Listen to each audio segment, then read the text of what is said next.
Welcome to the Squared Circle Pit with your host, Rob Pasbani. Now entering the Squared Circle Pit, he is a returning guest. He's a friend of the show. He's a comedian. He's a metalhead. He's a amateur, budding professional wrestler. We have Metal Pete Angelo. Thank you for coming back on the show.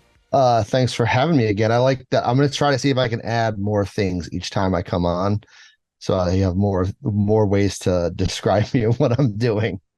Yeah. Since we've last had you on the show, you've started taking up some pro wrestling training, which I think is so cool. Something I do not have the guts to do.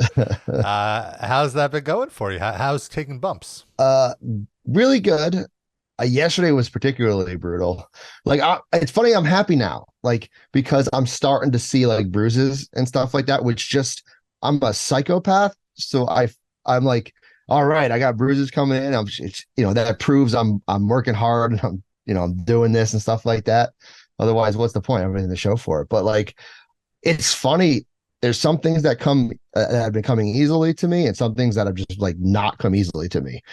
Like literally just rolling was difficult. Like literally just doing a rolling and pop back up on my feet, and now, oh my God, that was so hard.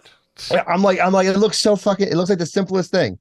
And I'm like, I can't do this. So you basically have to do a forward somersault and then stand on your feet, right? Yeah. Like without using your hands, or do you use your hands? No, I mean, like when I roll, I kind of put my hands like on my ankles. It like helps you kind of pop back up. Backwards rolls were specifically bad because I kept slamming my head on the mat. I kept just sort of throwing myself to the ground instead of like being in control. But luckily now I seem to have them down. My running the ropes needs a little work, but I think I'm getting it better. My striking's not bad. My striking was all right from the get-go. And I did a suicide dive on my first try, which I was amazed by. So you're already working on high spots. Yeah, right. High spot fundamentals. We were doing one where you're on the apron and you like shoulder check them and they bend over and you're supposed to do like a flip, like your shoulder onto their back and like roll. I jumped clear over the person instead of like rolling on their back in control. I just went whoop and I went right over the top and just ate it. I'm obviously not doing wrestling training, but I have been taking jiu-jitsu classes, and we do rolls there as well. Obviously rolling's a big part of it, and like one of the warm-up drills is just from the beginning of the mats to the end of the mats, half a block essentially, roll down the mats. And by the time I get to the end, I feel like a dizzy child. I'm like, oh my God. Like, oh my God. Yeah, absolutely. Absolutely. And then you do like different, exiting and entering the ring. It's amazing. Like there were some because they seem like terrifying. There's some where you like do a handstand on the second turnbuckle, bring your legs up and like roll yourself out and stuff like that. And the fact that I can do like a handstand up on the turnbuckle, I was like, well, this is cool. I'm like, how can I work this into a match? Just that you could hold your weight in a handstand, I think. Yeah, that's what I like. Yeah, that's the thing is like, that's the thing too, is like, I don't know. I think people I don't look necessarily like I look pretty big, but I don't look like the biggest person in it, but I'm way heavier than I think people realize. I think also you're way stronger than people realize. I don't mean this in an insulting way. That too. Yeah, that too. But like your body, you have like the build of like Otis, essentially, where it could it could be mistaken for like fat fuck, but you're not a fat fuck. You're a strong fuck. strong fat. Strong fat. Well, I mean, hey, everyone likes an eclair. Nothing wrong with that. Those eclairs were good. Yeah, we had some eclairs actually at our Survivor Series party. Pete and I watched Survivor Series together. Our friend Josh Alba and his buddy Jonas, they were doing a nitro party in Bushwick and invited us. That was fun. So yeah. I feel like with WWE in general, it's much more tolerable and fun to watch in a group environment with heckles and Oh, yeah, for sure. Why do you think AEW is not as good for group environment? I mean, it is good. I think any wrestling is good, but WWE would be more ideal. And I say this as like a dork because with AEW, I want to pay attention to the commentary and like the technical wrestling. WWE moves much slower, and the commentary is just there to inform a viewer who hasn't been watching. So I don't need the commentary for WWE as much. That's true. And it's much easier to follow because it's the pace is much slower. So I think it works better in a party atmosphere. Whereas with AEW, I'd be like, shut up. I want to hear what Excalibur is saying. He's talking so fast. I need to hear it. Yeah. Yeah, that's very true. Because like there was even people at this that didn't seem like they were wrestling fans. I heard some people kind of explaining things to them. Yeah. And it like it's like, I'm like, it's fine. Like this, you can do that. Yeah, you're right for this. Yes. And, I think the right formula is to always have somebody bring a friend who is not familiar with what's going on, but has the respect to play along and isn't just like, oh, you like this stuff? Like, all right, get out of here. But like, why did you come? Yeah. But when they're into it and they want to buy into it, it's very fun to have someone to kind of explain the absurdity to it. And then it adds a fun element because we're so in it that sometimes we forgive the ridiculousness or just like, oh, it's just pro wrestling. But when you have someone on the outside being like, this makes no sense. It's also we're like, why are they just standing there letting him like climb up and jump off of something? So like, right. It's always stuff like that. I'm like, it's just like, or they're like, why did that hurt? I'm like, it just fucking does. Like, shut up. The other thing that happened too is like, and it happened. We were with some people, and like I was saying, like I was training wrestling and stuff like that, and like it's amazing how people still won't believe that the mat hurts. Yeah, that falling on that hurts. Like it's not soft. Like people were like, I'm telling them like, no, it's like, it's a very thin mat over plywood and a canvas. And they're like, yeah, but like this, I'm like, I've fallen on it. Like, I'm not lying. Like I have fallen on it. I know what it feels like. And they're just like, they just like don't believe you. Yeah, I hate the term fake.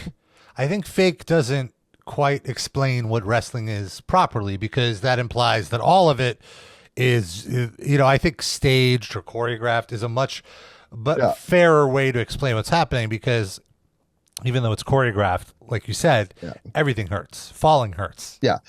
It's like, I always kind of, sort of the way I sort of try to describe people is like, it's like partially a dance and like partially a live stunt show. Because like you're working with the person, these moves, you're planning these things out, but like it's still happening in real time. The falling still hurts, the move still hurts. Like it's still that trust. If you're dancing with someone, you throw them up, you need to catch them. Wrestling, if you're going to jump on someone, they need to catch you. Right, exactly. And so, do you find watching wrestling now is a little different? Like, are you analyzing how they put together a match, or anything like that? Yeah, I think now I'm still just like, God, that looks like it's gonna hurt or something like that. Like it is still like I'm like, oh, I can't imagine doing that move. Like that looks insane to me, especially now that I've started to kind of learn it and knowing like how if you fall and it hurts and how you can mess it up. I'm like that. It's even like almost more impressive now. Like before, like if I was watching, like before I literally did one, I like suicide dives look terrifying to me. They're still kind of terrifying, but like the idea of a guy of like Samoa Joe size like doing one who's a similar size to me, I'm just like, that's bonkers to me. Well, let's talk about Survivor Series. It's a 5-match show, which I appreciate. It was 2 hours 45 minutes, also appreciated.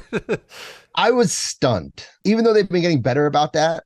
Legit in my head, I am like, all right, sit down, fucking prepare for the long haul. Yeah, I assumed because it was one of the big four, it would be a 4-hour show. Like I thought I was leaving around midnight, but we were out of there before 11, which I very much appreciate. Yeah, I was like, I remember seeing like the timer. I was like, it said 4 hours, and an hour was at the pre-show, and I was like, what? This has got to be a mistake. So it's like, oh, go ahead. What were you gonna say?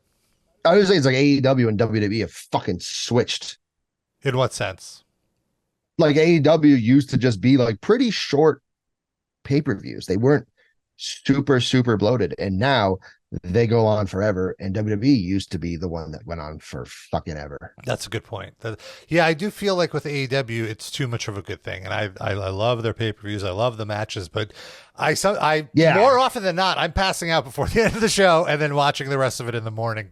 Also, I'm an old man. I'm probably eating really shitty during that night, having a sugar crash. So all of that takes into account. But I guess maybe I feel like if I was on the West Coast, it might be more tolerable because the 3-hour time difference. It's not midnight. For sure. It's only 9 p.m. Sure. Yeah. Those fuckers. Jerks. But let's talk about Survivor Series. So Survivor Series has recently changed formats. No longer 5-on-5 Strive to Survive. It's just war games now. And one thing I've complained about on this show previously is just I kind of hate that they have to do 2 of every match. They have to do a women's one and they have to do a men's one. I wish they would just do whichever one had the best story, just have one war games match. Have a women's elimination match. It doesn't have to be war games, you know. It kind of waters it down for me a little bit, I think. What do you think? It doesn't really bother me. It doesn't bother the having the 2. It doesn't. Maybe because I just like the war game stipulation so much. Although I wouldn't be against just a standard Survivor Series match, so the 5-on-5 elimination one and a war games one, because I do enjoy that Survivor Series elimination match. So like I would enjoy seeing that again. I just hated the SmackDown versus Raw thing because like they're like team this, like you're the same show. Like you're all on the same side technically. I don't really ever get that invested. I like the blood feud ones more. Yeah. Like this. Yeah, I much prefer those than them trying to do the whole like Raw versus SmackDown. Oh, I hated that so much because I hate those every time. Yeah, that it meant nothing to me because I have no brand loyalty. I don't. Yeah, you're the same fucking place. Also, what made it worse is they typically did the draft in October and then did the Raw versus SmackDown. It's like half the people on these teams were on the other show a month ago. Why do they get and what do they get for the brand? And it's like faces and heels all of a sudden are and ultimately none of it mattered. The next night they pretend like nothing happened. Yeah. So I agree with you. This is a much stronger format. Yeah. Blood feuds for this is better. You make a team have a faction that's being assholes and a bunch of the other guys are sick of it and they get together to like fight them. I always like that way better. The only thing I did enjoy the title versus title matches. I feel like those led to a lot of like good matches, but I guess you weren't really. I wasn't like super invested, but they often had good matches for that case. Yeah, that's true. Like when it was like their champion versus their champion, the U.S. versus the Intercontinental. Like again, I guess there wasn't like super high stakes, but I feel like more often than not they were good matches. So I didn't mind that aspect, but yeah, the Raw versus SmackDown would piss me off because then for like fucking 2 weeks before they keep invading each other. I hated that. Or yeah, like exactly. Like it'd be a 6 weeks build, and for the first 4 weeks, nobody's on the other shows because they're traveling on different schedules. And then the last 2 weeks it was dumb. It was dumb. So there was one thing I will say about the women's match is they have been building this match for months now. This is a blood feud, and there's a fun dynamic with Damage Control. So the match was Damage Control, which is Io Sky, Asuka, Bayley, and Kairi Sane versus Bianca Belair, Becky Lynch, Charlotte Flair, and Shotzi. And with Damage Control, the whole thing is like, does the rest of Damage Control want to kick Bayley out? Like that's the drama of it. And and I think if Bayley's like trying really hard to like show like that she needs to be there and like that is trying to save everyone. Yeah, she's trying to show her value, so to speak. Yeah, and I really liked that part of the story. And this was a really fun match. There's a lot of... I'm so excited about the women's division in WWE now because for a while it was like a little seesawing where like, okay, some of the women can work and then some of them are still like these fitness models that can't really wrestle, and nothing against them. But I just don't care. Because like, because it's like, all right. I mean, for a long time, Charlotte, Becky, it was Sasha and Bayley, and it was like keep rotating those three, and then you have Asuka, and then like no one else really could like ever kind of hit their level until like kind of Bianca came in. And even because at first when she was in NXT, she was still kind of iffy, but now she's fucking fantastic. But then I was like, yes, the female, it's a thing I've been fucking yelling about. I feel like forever. The female Japanese wrestlers are always so goddamn good. And they bring like just another level. So now it's like you have them to match like the top ones of like the women who have been there. Absolutely. Yeah. And so like you finally have like this kind of like, oh, now our women division is like, instead of being like 4, it's like 8 that are like really, really good. Yeah, I would say most of the women are great workers. That like typically a lot of the matches are like there's a whole new generation now. Like this next generation they trained with Bianca and Rhea, like all these. They're all great. This was a really fun match, really fun spots. Also, Io Sky is crazy.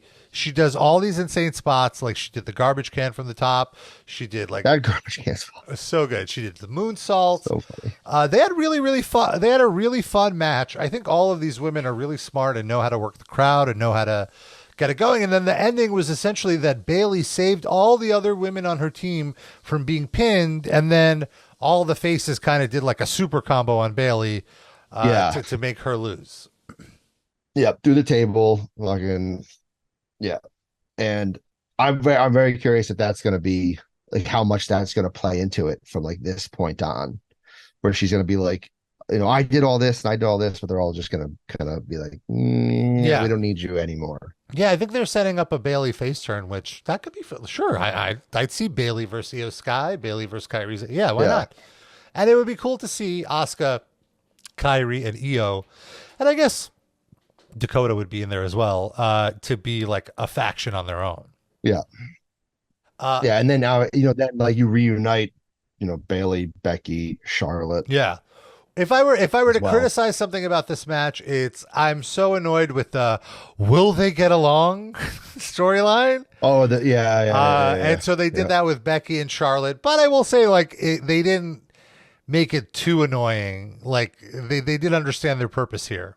Yeah. And I guess it sort of works a little bit. I guess not curious, but like I feel like it worked a little bit for them because they did have a real life falling out. So that sort of added to it a little bit. I wonder over what though.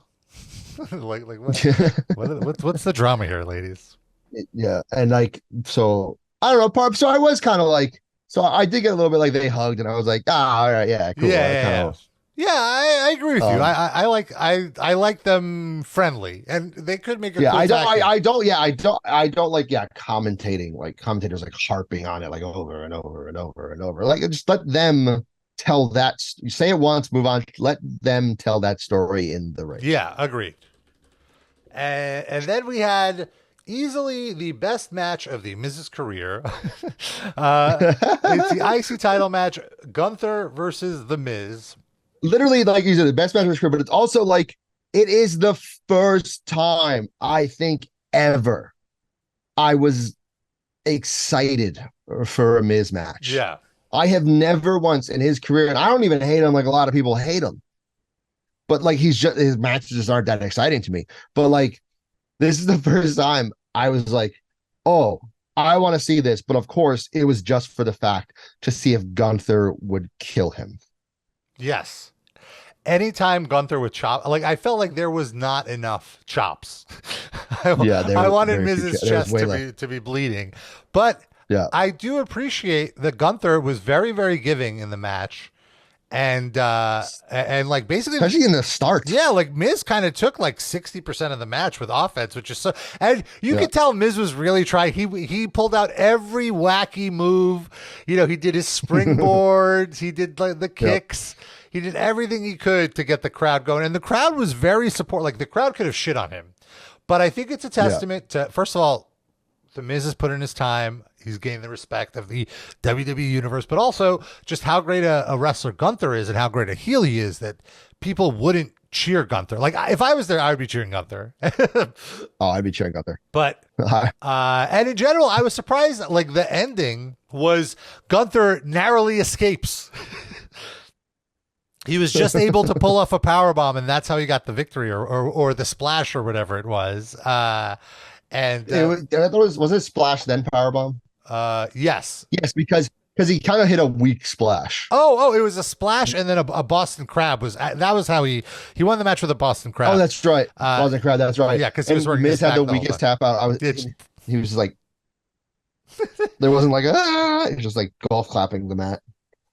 Yeah, which was weird. It was a short match too. It was under 10 minutes. I think it was like 9-minute match.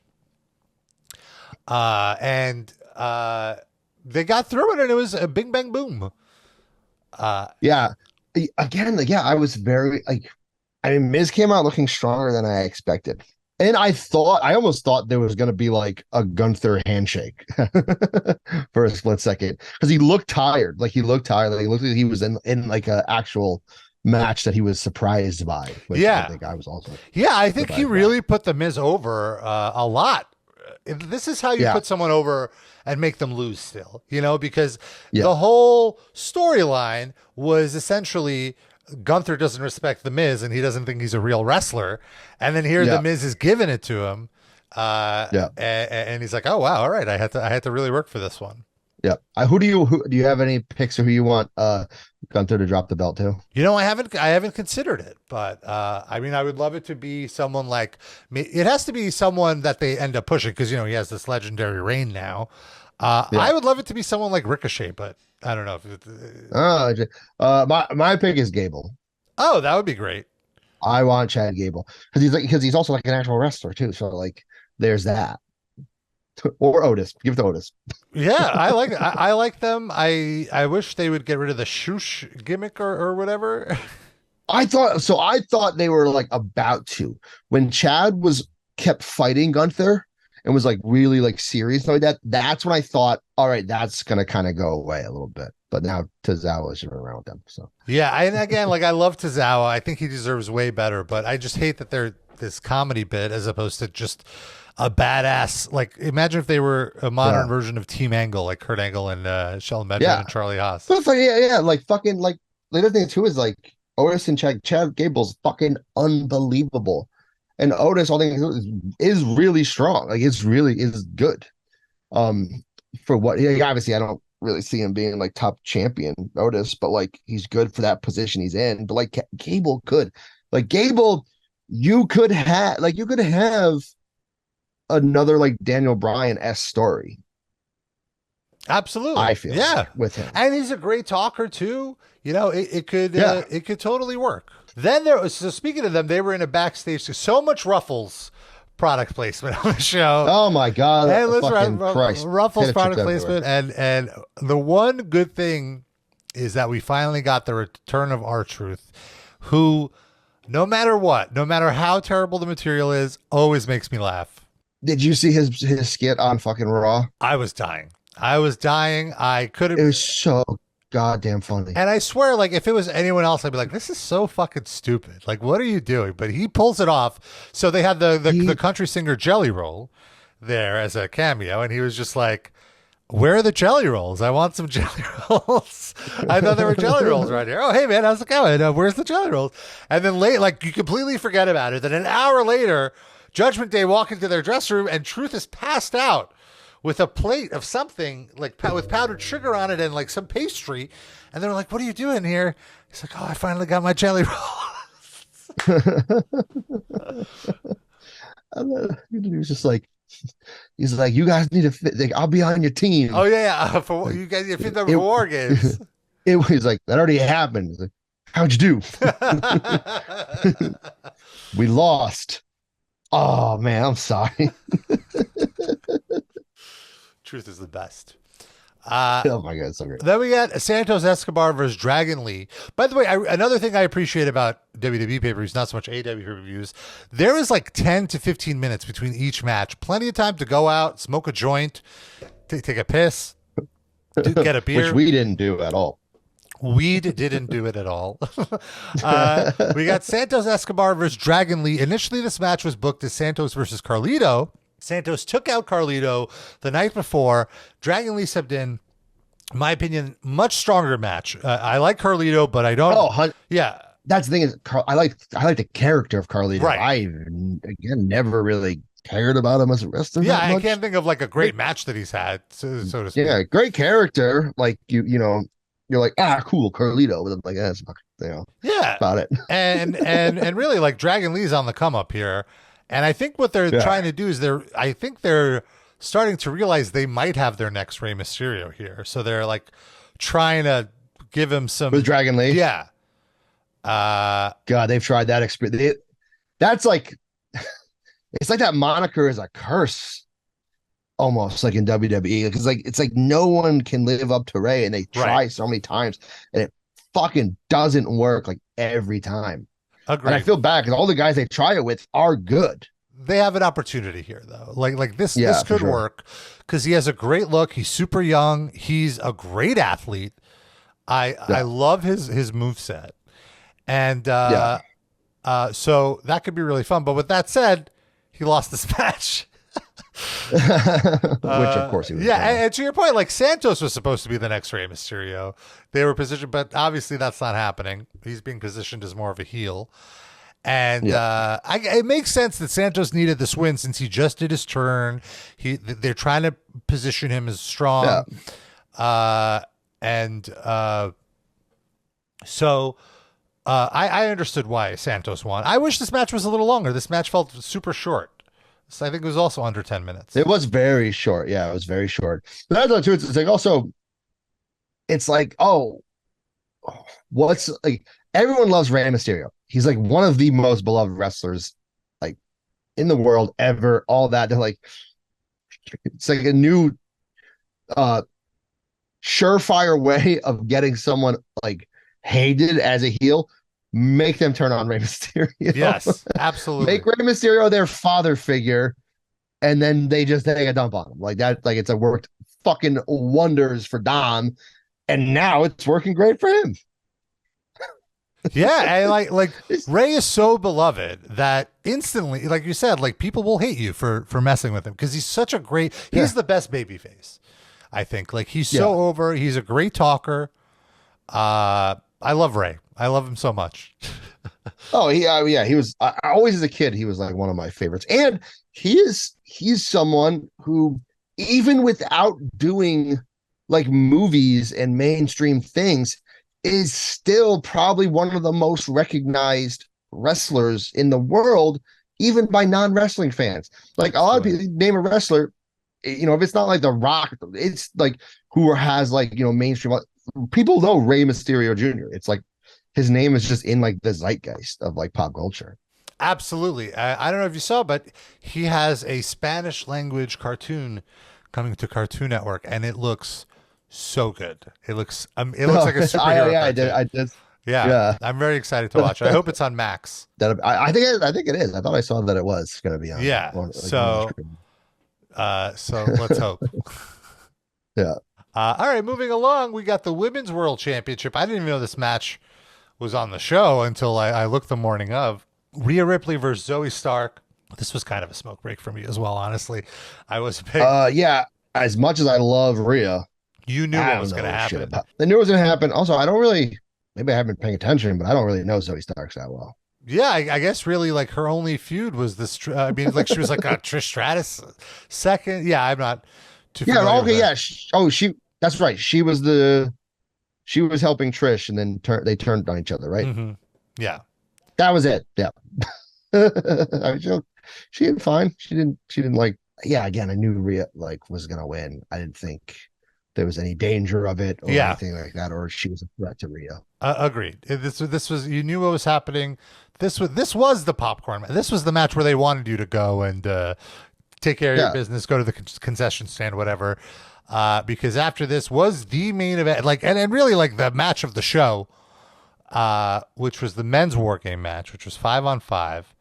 It was Finn Balor, Damian Priest, Drew McIntyre, Dominic Mysterio, and JD McDonough. What a position for JD. Versus Cody Rhodes, Seth Rollins, Jey Uso, Sami Zayn, and the returning Randy Orton. Randy Orton did not come out at the beginning of the match. They made the crowd wait for it. And I think in a very clever move, since this is Chicago, obviously since Orton didn't come out, they started a CM Punk chant, which you initially think like, oh, why would they do this to the crowd? Why would they, like, obviously the crowd's going to chant CM Punk, but little did we know. And I thought this was a fine match. This was exciting. Yeah. It did its job. The first few rounds, I think it was during this match that we all kind of agreed that the time cues are too long, like the 5 minutes and 3. Like it should just be 2 minutes. Let's keep it moving because because like there's always like so many filler spots like in it, like while you're waiting. Yeah, and the match literally cannot end until everyone's in the ring, so nothing's really gonna happen. So just get to it. Yeah, just get everyone in there. And so eventually everyone does get in, and it was a fun little spot fest. What did you think? Yeah, no, I always enjoy like a War Games match, stuff like that. You just know it's going to be like crazy and wild, and especially with everyone who's in it is like so good that I guess there was nothing that really until like the end. There was nothing too like mind blowing that like I hadn't seen that before kind of thing. Everything was like good. What I expected. It was fun. It was safe until nobody was taking crazy bumps or crazy unnecessary risks, which I'm okay with. Yeah, absolutely. Like it was still fun. The stakes were high. I like, Drew is sort of like in it for himself, like and just like wants to be, and it's just like a monster. So I like that aspect of it. You never really felt like he was really on Judgment Day, but he was going to just because he hates he just wants to murder Jey so fucking badly. I really like Drew's current story arc. I think it's a very I do too. Unique one. I do too. Like I always because like go ahead.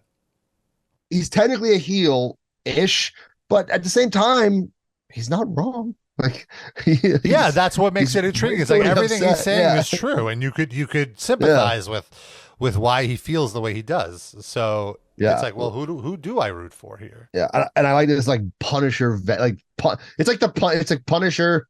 Drew, he got screwed over in front of his whole family, and now he's going to take out the bloodline. Like even he doesn't care, and like I like that.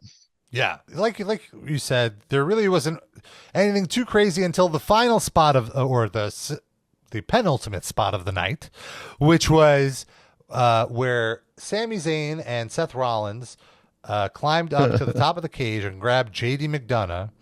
And basically threw JD McDonough from the top of the cage to a waiting Randy Orton, who gave him a super RKO.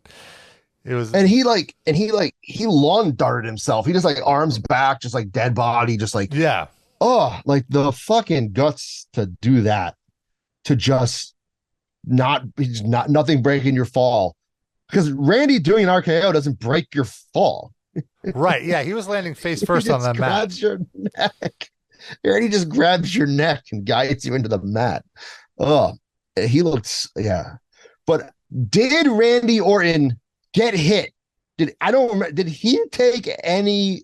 Did anyone have any offense on Randy? I don't think he took like any bumps. He was being very safe, and he's just getting back from big surgery. He doesn't want to go too crazy. I know. I was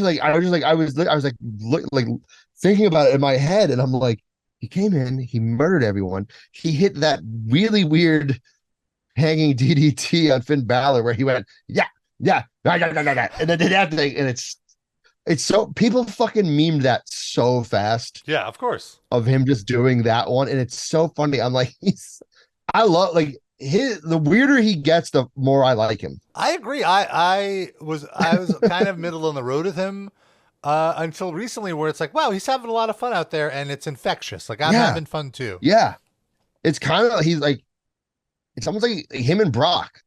Yes. Like, once they started having fun, they kind of like loosened up a bit more. Also, holy shit, he looked humongous. Oh my God. Jacked to the gods. Ernie's like, I'm going to be out for how long? A year and a half? That's time enough for a couple cycles. Hey, whatever he's doing, it's working, and good for him. And even if good for him, because he fucking looked awesome. And I'm like excited to see him murder people. And I know you didn't mean this negatively, but I do want to say, just because someone's on a cycle doesn't mean they're not hitting the gym. It's a 2-part operation. No, you have to. You have to be. Yeah. It's not as someone who's been in strongman and stuff like that, and like is around that. No, it's not negative at all to me. Like it, but like, you can see the results of it, but you can be on steroids and look like shit. Yes. You have to work very, very hard to make it work for you. Yes. Yeah, you can be on steroids and look like me. And that's not good.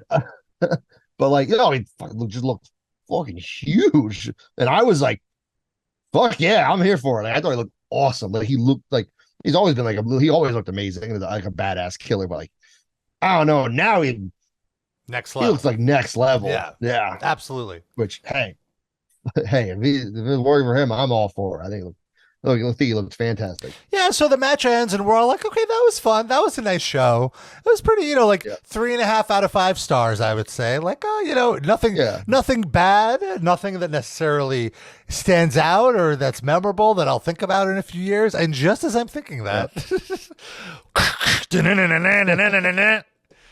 it's like, I was, as someone who is a very jaded, smart mark, who follows the internet, first of all, I want to just back up a little because the host of the event, the flyer for the event, had CM Punk on the flyer, like, come see CM Punk at Survivor Series, come to our party where we, and I was a little annoyed, in a playful way, obviously, not like I'm not talking to him anymore, but I was just like, why are you trolling? Like, don't even put this out there. It's not going to happen. It's never going to happen. This is just not happening. Like, I didn't even, I wasn't watching the show thinking, oh, is CM Punk going to come out? Like, no, he's not. It's not even something I'm getting my hopes up about.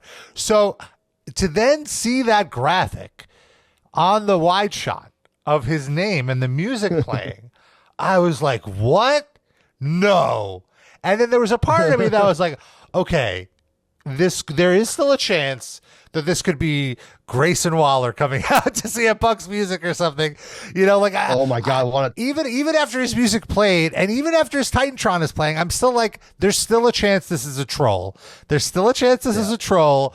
And then he came out, and that's when I was like, this is not a troll. I mean, this is a troll on AEW maybe, but like, this is the craziest thing. I love this moment. I was like, I love wrestling. This is why wrestling is the best. No other entertainment media. I can't even explain to somebody who doesn't watch wrestling why this is such an insane moment right now. And it was so great. Like, what would be comparable? It would be like if fucking Dimebag rose from the dead and came out with the Pantera reunion. That's the only thing. Like, how can you compare this? Yeah, I had honestly. It wasn't even on my mind. Exactly. I wasn't even thinking about him. Like, I wasn't like, same. It wasn't like, I wasn't like, will he, won't he? No. I wasn't like, no, it wasn't even a thought in my head. So when it hit, my brain shut off for about 10 seconds. I heard, I saw the logo. I went, what? Oh yeah, all I heard was Tim Allen noises in my brain. And yeah, like, and then it was so funny. I was like, oh, I get my phone out because everyone's gonna go fucking berserk in here, whether good or bad. But like, part of me is, and also I still don't know. Like, I'm excited, but I don't know. I might not completely be excited for the right reasons. I just want to see what the fuck happens. Like, I'm so curious because, like, to be fair, and I hate this, one of the most interesting things that was when there's all that BS going on backstage, sometimes it's more interesting than the real than the storylines happening in the ring. Sometimes, like 90% of the time. Most of the time, especially with him and like all that stuff. But I'm just like, so now I'm back to that excited point where I'm like, woo, everything's going to be weird and awkward and crazy again. All right, cool. Exactly. Yeah, wrestling is more fun with CM Punk in it, especially causing chaos. Yeah. And, he's on his good behavior, so to speak. He's in a good mood. He's obviously not trying to start shit just yet. It's the first time back. So yeah, it's going to take a little bit, I think. But also the difference is the things that happened in AEW, I don't see happening the same way here. Yeah. Like, it's I remember someone bring it up, but like, it was like, Triple H is never gonna say he feared for his life because two wrestlers were in an altercation. Right. he's gonna like sit them down and be like, all right, fucking work your shit out, or like what, like it's gonna be like that was one thing that was going through my mind as he walked out, was like, wow, I can't believe Tony Khan just let him go. Like, this is a big moment.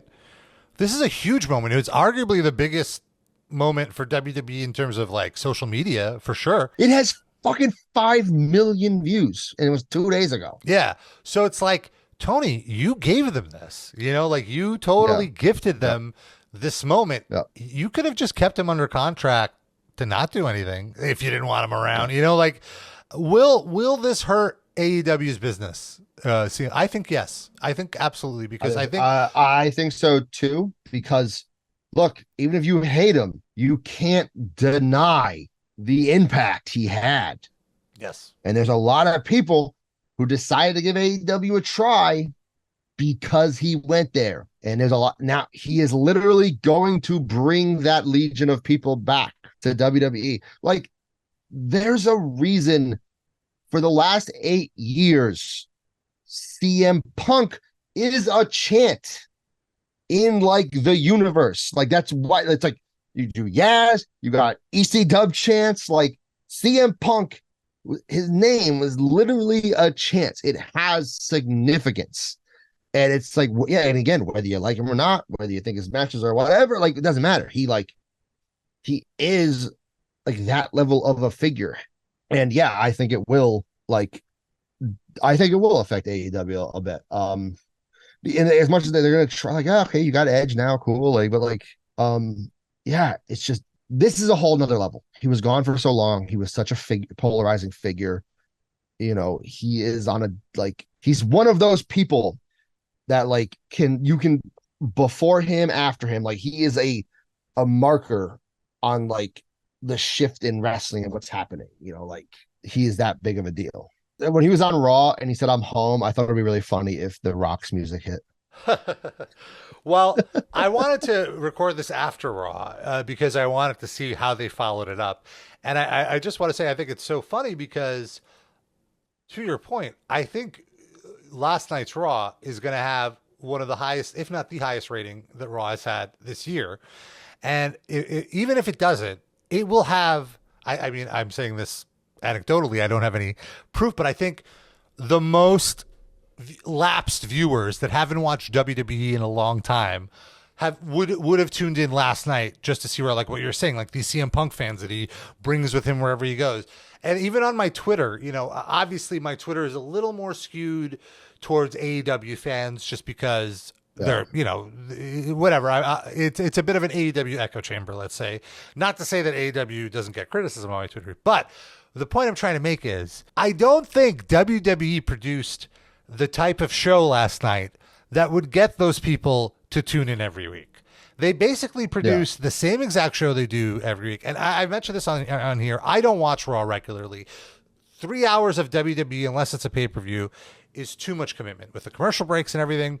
I end up feeling like I could do anything else with my time. And if anything fun or notable happens, the full clip is on YouTube the next morning. I could watch it. That's how I take in most of it. I'll watch the clip so I'm up to date, so that way I'm good for the pay-per-view. Yeah, exactly. The pay-per-view is what I will always watch, and I like watching SmackDown. It's actually a very easy watch.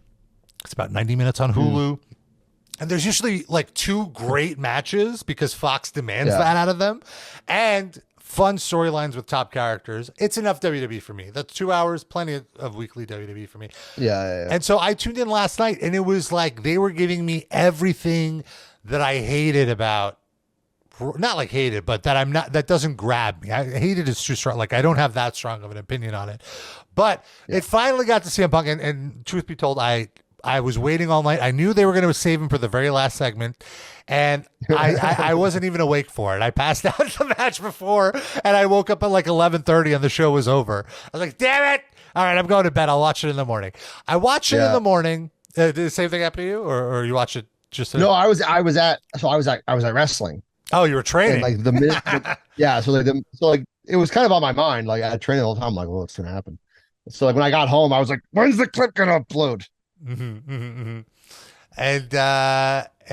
yeah, so honestly, I was a little let down by the promo. Not like let down, but it didn't. CM Punk is a great stick man. He's cut many great promos. This one felt off for me somehow. I can't quite put my finger on it. It's weird that he said he's home. Like he's that was weird. Yeah. That was kind of weird. 'Cause, like, obviously I understand not acknowledging being in AEW. That's a total WWE thing. But there's plenty of stuff to acknowledge within like the shit that happened with you in WWE. It just feels very weird. And I don't know, like I don't want to read too much into it, but it didn't seem like he was that into it. I think they want all that stuff to happen and be talked about when he is face to face with the other guys. Like that stuff, I feel like, all right, Seth is going to bring all that shit up because they're obviously going to feud him first. Right. And I feel like they're like, all right, just he doesn't need to do anything crazy to get huge numbers in this one. So just put him out there, he'll say the stuff, yada. And then like, okay. And then once he's in front of people and talking and all that stuff, then we're going to bring it out. Seth's going to, because they already set it up with the whole video of Seth giving him the finger and shit like that at the end, after the pay-per-view went off the air where Michael Cole was holding him back. I also, and that to me is a little bit, shows me a difference in the WWE to the AEW. Where, okay, let's take Seth and Jack Perry. Jack Perry did all that stuff. Seth would not do that shit. Seth, he might hate CM Punk, but they're gonna work together. They're gonna do it. Like it's the same thing. He didn't like Matt Riddle. Right. You know, they ended up squashing their stuff, but he didn't like Matt Riddle, but they put on some great matches together because he knows what needs to be done. He knows the business. He's like, you know, and I feel like a lot of WWE guys maybe have like learned that from the veterans a bit more. They know that like, all right, this is how it is. You know, we have to do that. Where I think some of the younger AEW guys are like, I want to be on team EVP and like, dude, I want to be one of these guys. Like, I don't know. Like, I feel like they're worried about like the wrong things. Where I feel like WWE, like the guys are like, maybe there's probably someone that don't want them there, don't like them, but they're not going to say anything. Yeah, business. Yeah, exactly. Because it's going to make them millions. Yeah, and I think that Tony fucked. That's another way Tony messed up. I feel is just because, you know, he could have easily like told him, hey, you and the Young Bucks are going to be working together. Like, or he told the I'm sure he would do it. So the Young Bucks didn't want to do it. You know, like, too bad. Well, no, so I remember for Blood and Guts, they were talking about having Punk in it. Mox was cool with it. Omega was cool with it. And the Bucks were not. Of course. Yeah. Yeah. Like, and so at this point, this is why Tony should be like, well, I'm paying you, so let's go. Yeah. Also, like, you know, fucking tell Jack Perry, like, shut the fuck up. Just keep your mouth shut.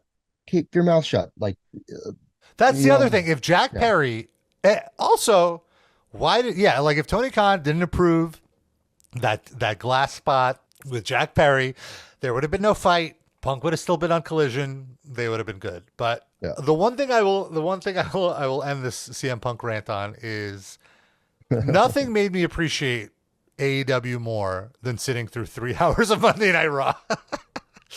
You know what I mean? Like, I was like, you know what? Even Collision and Rampage is better than this.